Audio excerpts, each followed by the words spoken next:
Undi mau mongok koko. Banyak makanan kau kini ulang tahun kau kok. Dan tahu aja nyo kau katibo ka bagunya ke rumah dan lah makan apa? Lama lah dodem buat kau tadi kau mah. Ayo dah laki lah. Ah, tabi salero den. Mancali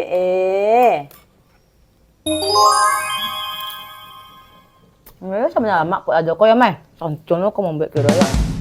Nyo beda-beda versi di kau mah. Ada orang yang pakai samjao, ada yang pakai cukur kau. Kalau ada ndak tadi dodem pakai gulo. Tuh kau, untuk mengkau lama kok. Manis tak ada rasanya kan. Dan iyonya lah kini dulu. Berarti kau kesanang.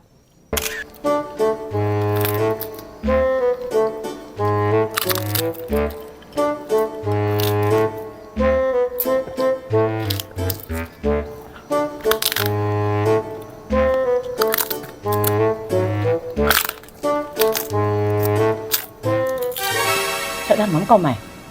Pak Sintonya kau nampak Eden dari tadi. Selagi wak sehat kau ditabe aja makan kau di kau nyo. Beko kalau lah sakit di kau payah wak anak ni makan nak dona najan di kau do.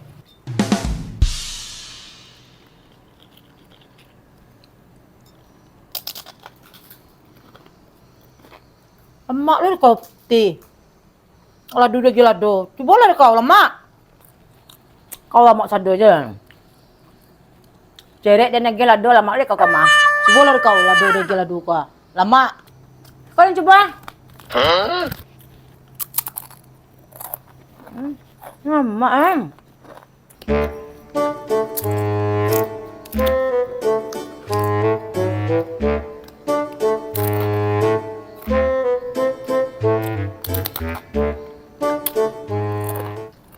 Kau bayu na cepak-cepong kalau tadi nampak dan belum laruak aku puas Kan karupuk di kau tu ya badaruaknya.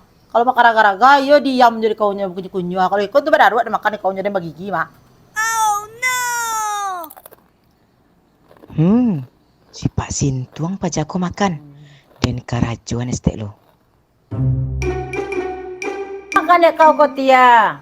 Karupuk tu badaruak di kau nya, nak badaruak baar kau kau.